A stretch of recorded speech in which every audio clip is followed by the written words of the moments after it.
Élu pour proclamer les louanges de celui qui vous a appelé des ténèbres à son admirable lumière. Élu pour proclamer les louanges de celui qui vous a appelé des ténèbres. Avant notre appel, on était dans les ténèbres. Voilà, personne n'était à la lumière. Celui qui vous a appelé des ténèbres à son admirable lumière. Voilà donc, il faut relever bien entendu l'importance de la louange dans la prière et la vie dans l'esprit comme signe du passage des ténèbres à la lumière. Alors, avec l'aide du Saint-Esprit, Saint Augustin disait, quand nous parlons, Jésus reprenant une parole du Seigneur, il vous enseignera, personne ne vous enseignera. Vous allez savoir toutes choses. Est-ce que vous m'entendez? Voilà. Il vous enseignera toutes choses, personne ne vous enseignera, tout simplement, pas parce que le magistère des envoyés, des prédicateurs doit s'arrêter, non. Mais Saint Augustin précise, et c'est très beau, c'est très fort, il dit, si l'hôte intérieur qui est en nous ne crée pas un écho, une résonance à travers les paroles que l'intelligence entend, c'est des paroles creuses. Je peux rester ici, faire tous les textes savants de la tête, vous allez repartir comme vous êtes venu. Et même notre prière, c'est vraiment la même chose. Notre prière, elle est creuse si ce n'est pas l'Esprit Saint qui prie en nous. Donc ça nécessite effectivement qu'on ait, je dirais, une mutation. Avant toute chose, donc vraiment encore une fois, je demande à l'Esprit Saint qui m'a aidé à préparer ce thème, qui a inspiré ce thème à vos pasteurs, qu'il nous donne, à moi y compris, vraiment de saisir ce qu'il veut me dire. L'Esprit Saint est Seigneur. Il est Seigneur. L'Esprit Saint est Seigneur. Il est Seigneur et on précise encore dans le credo, il donne la vie. Il procède du Père et du Fils. C'est-à-dire que c'est le condensé d'amour du Père et du Fils.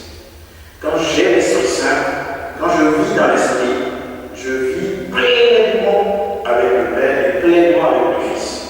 Jésus-Christ, il était à la fois vrai Dieu et vrai homme. Il n'était pas moitié homme, un peu Dieu, au tiers, au quart, à la moitié. Non, vrai Dieu et vrai homme. Quand je reçois le Saint-Esprit, je ne reçois pas seulement une personne de la Trinité, je reçois le Père, l'amour, l'effusion d'amour du Père et la puissance de salut obtenue en Jésus-Christ. En moi, tout seul. C'est-à-dire que j'ai le prix d'un ou trois. C'est pas pour ça. Et qu'est-ce qu'il veut, le Saint-Esprit? Mais il n'a pas d'autre désir que de nous plonger dans le cœur de Dieu, mettre au cœur de la Trinité. Alors, on dit, quelle est l'importance de la prière de louange dans la vie de quelqu'un qui est né de nous? J'ai pris le texte, je suis parti du texte des Actes des Apôtres, il y a plusieurs textes déjà mentionnés. Mais je suis parti par le texte des Actes des Apôtres, chapitre 16, verset 22 à 34. On l'a lu en semaine une fois. Chapitre 16, verset 22 à 24. Voilà. Il y a un trial. Donc, la foule se tourna aussi contre eux.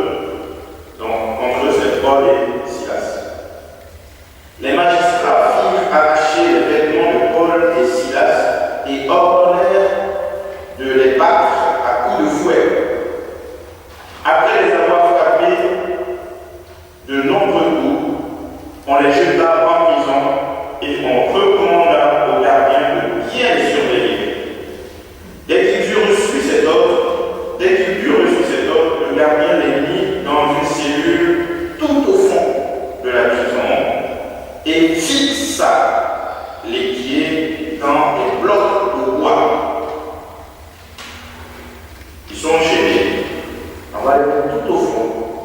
les pieds dans des blocs de bois fermés. Vers minuit, c'est la transition, ça bascule dans un sens comme dans l'autre. Minuit, on est au milieu de la nuit. Soit on gagne, soit on perd. Il y a des moments comme ça. Il faut savoir identifier notre minuit à nous. Vers minuit, Paul et Silas priaient et chantaient pour louer Dieu. Les autres prisonniers les écoutaient. Tout à coup, il y eut un violent tremblement de terre qui secoua les fondations de la prison. Toutes les portes s'ouvrirent aussitôt et les chaînes de tous les prisonniers se détachèrent. Et après, avec la bien, que s'est-il passé? Paul et Silas prêchent la bonne nouvelle. On s'en prend à eux, on les condamne et on les met vraiment dans le cachot, dans le ténèbres, dans le noir le plus absolu, dans une prison moite et tout ça. Et on leur serre les pieds, ou même pas qu'ils puissent bouger. En priant avec ce texte, je suis médecin. La louange. Quel est ce type de prière qui permet de débloquer des barres, des blocs de bois dans lesquels on est fixé? Et ça m'a fait penser à d'autres histoires personnelles. Parce que là, ils sont dans une situation de difficulté. Paul et Silas n'ont pas fait une prière de récrimination seulement. Ils ont prié au travers de la grâce, au travers de la puissance de l'Esprit Saint. Et donc, Paul et Silas ont commencé à prier dans le Saint-Esprit. Et ce qui était bloqué, qu'est-ce qui s'est passé? Ça s'est débloqué. Leur prière, ils ne se sont pas mis à dire ah, qu'est-ce qu'on va faire? C'est compliqué. Voilà, les frais comptaient sur nous. Moi, la bonne nouvelle, est-ce qu'on avait exagéré un peu là? Bon, peut-être qu'on allait un peu fort. À minuit, leur combat, il fallait que ça bascule dans un sens et dans l'autre. Ils se sont mis à louer le Seigneur. Pourquoi la louange?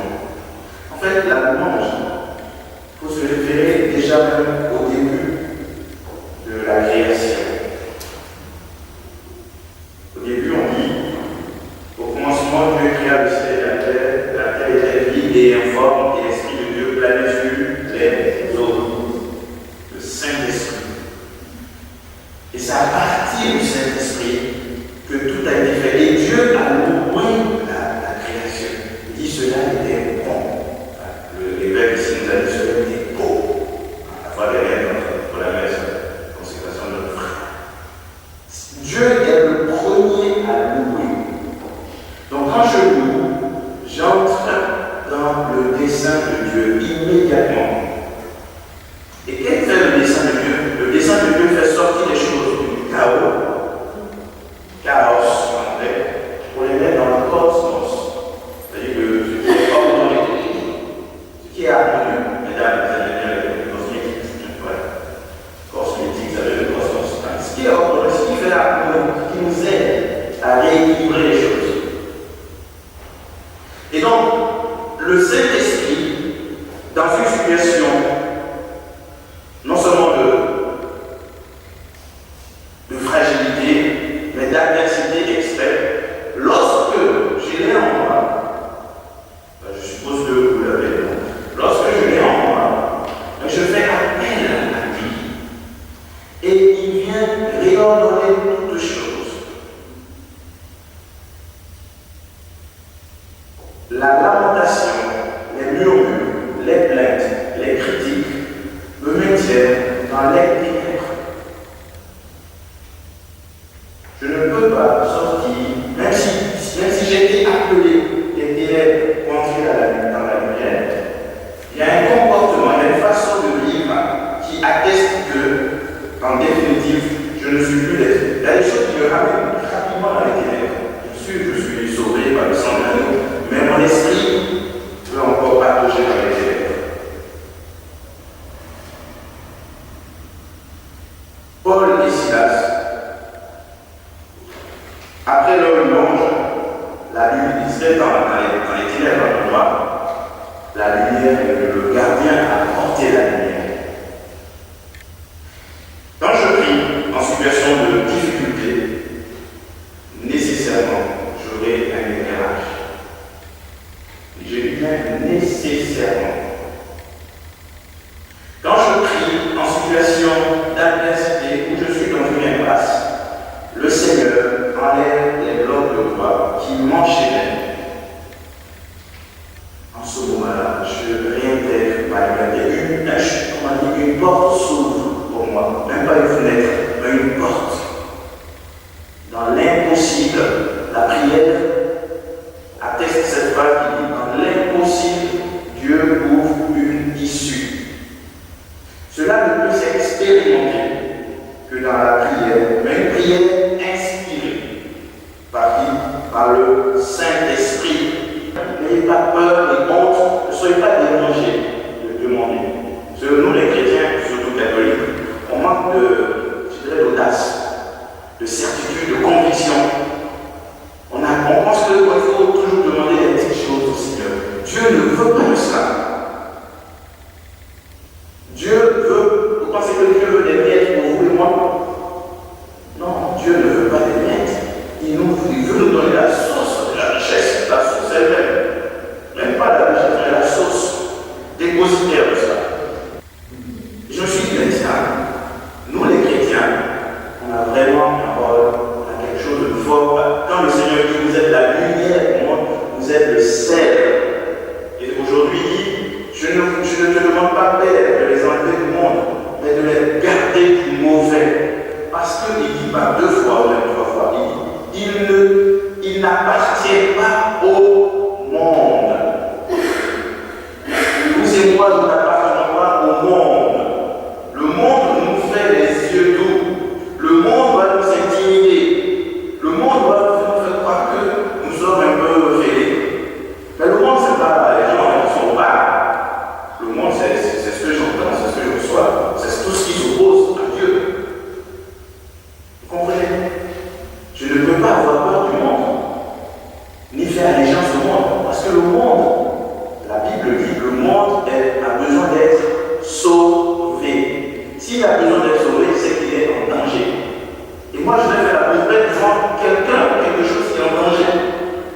Je vais faire comme eux, alors qu'ils sont en danger, ils ont besoin de ma lumière, de mon sel, de ma grâce, de ma foi, de mon amour pour être sauvé.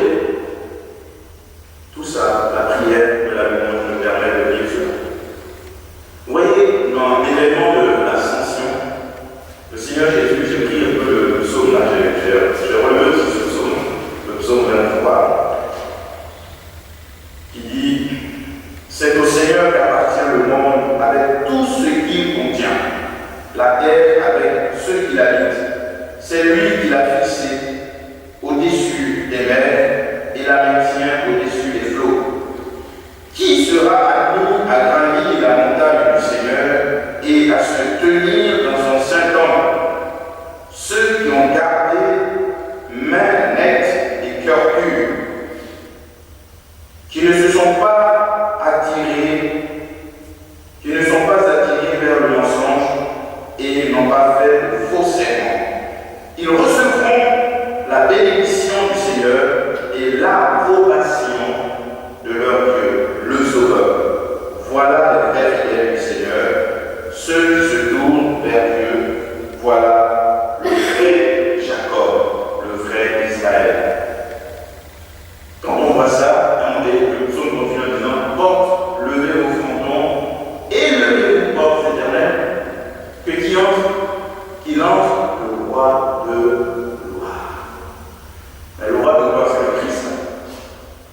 Mais le Christ fait de moi, non seulement il m'a sauvé, il peut me sauver, il me laisse comme ça continuer ma vie, mais il me sauve et il me donne la qualité de fils, de fille de Dieu. Je suis devenu fils. En ce moment-là, il me dit de mes ténèbres pour m'introduire dans son admiration.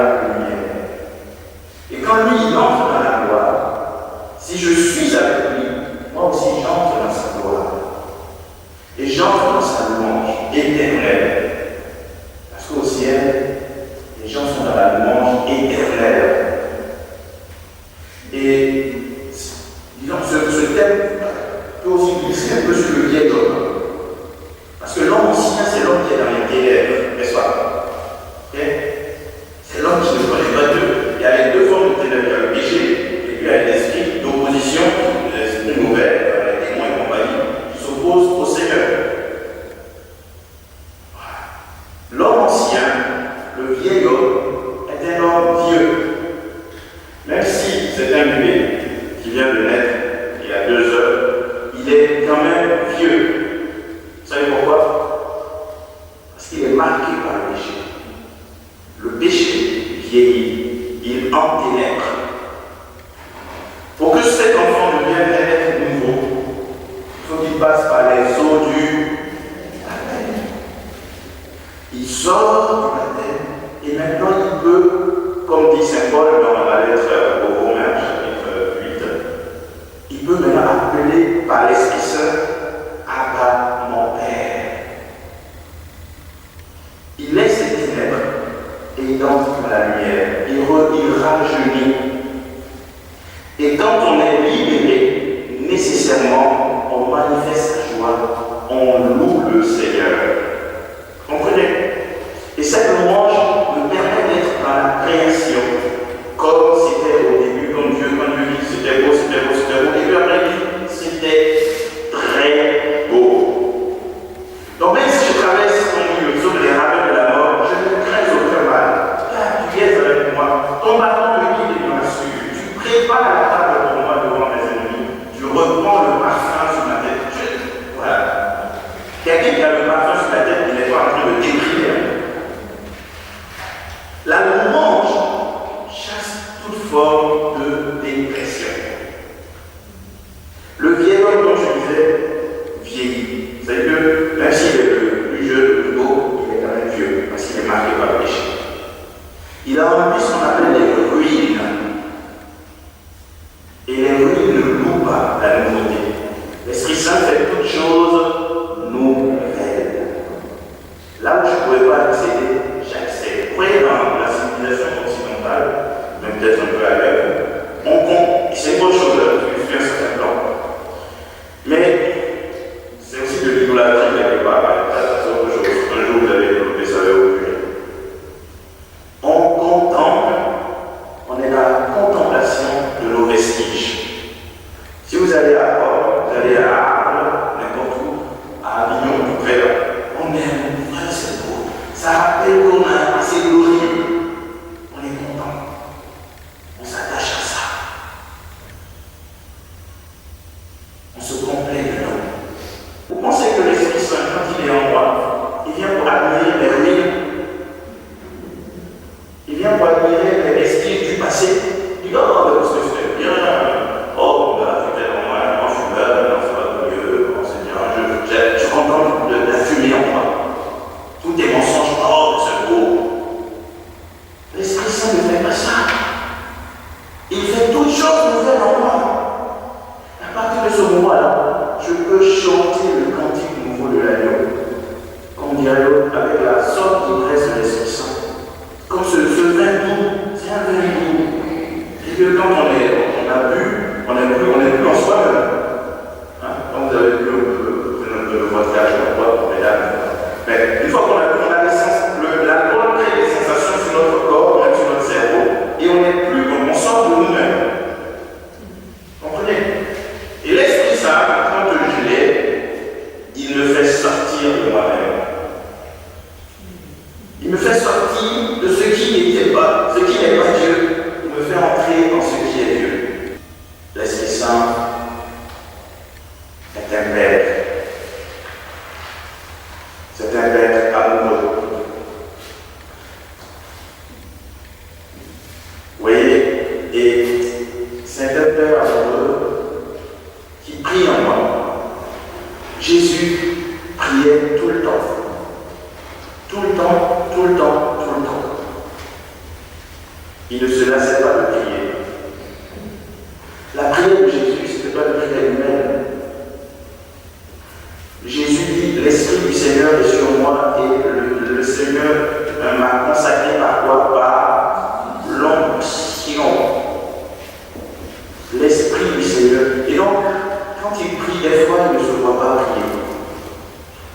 bon, Père, tout ça c'est bien beau, mais bon, il y a des fois, malgré le fait qu'on ait l'Esprit Saint, on rame un peu dans nos prières. Souvent, la prière, quand on est dans l'adversité. Ce que c'est. Je prie la louange, je prie le cadre de l'adversité. Ça peut être un cas normal parce qu'on est dedans, mais la louange, c'est un peu ce que l'Esprit Saint m'inspirait. Une louange dans l'Esprit Saint en situation d'adversité. En quoi est-ce que la prière spirituelle, la prière inspirée peut débloquer les choses? Donc, dans ce type de situation, je prie, même si je n'ai pas de retour immédiat, alors n'ayons pas peur, au contraire. Quand nous sommes coincés, je ne sais pas dans quel état nous sommes, que nous prions, sachant que, même s'il n'y a pas une foule autour de nous qui applaudit, non, si, il y a un public qui applaudit pour nous. Vous savez qui applaudit? Oui, les anges, mais mieux que les anges. Mieux que les anges, mieux que les saints. Le Père, le Fils et l'Esprit applaudissent. Parce que par ma louange, par ma prière, je réordonne le chaos en constance. Je fais sortir les prisonniers. Je brise les chaînes. Je lève les rideaux. Je fais venir la lumière. Les démons s'enfuient, mais très loin. Mais au moment où je dois le vivre, c'est pas simple. Si je n'ai pas d'égo, mais l'Esprit Saint prie en moi. La louange par l'Esprit Saint est une louange toujours victorieuse. La louange dans l'Esprit Saint est une louange toujours victorieuse. Au moment où ça chauffe, elle chante dans